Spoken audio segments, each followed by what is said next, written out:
How does green screen work?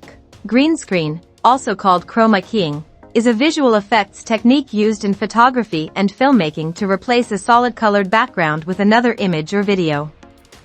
Here's how it works step by step. 1. Filming against a solid color. The subject, a person, object, etc., is filmed in front of a solid background, most often green, sometimes blue.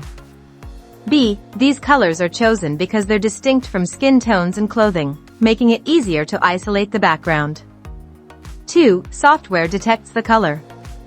A editing software looks for all the pixels of the chosen color, green or blue.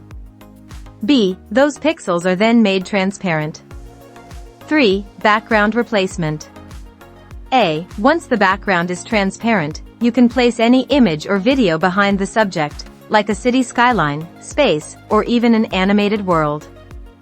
B. This creates the illusion that the subject is in a different location. 4. Why green or blue?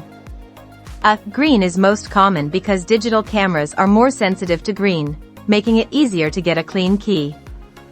B. A blue is sometimes used if the subject is wearing green, or if a darker background is needed, like nighttime scenes. 5. Important factors.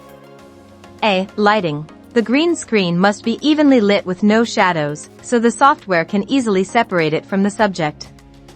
B. No color overlap. The subject should avoid wearing green, or blue if using a blue screen, or parts of them will disappear. C. Good camera settings. High resolution and low noise help create a cleaner key. That's why in movies, weather forecasts, and YouTube videos, you see people standing in front of places they've never actually been, because the green screen makes it possible.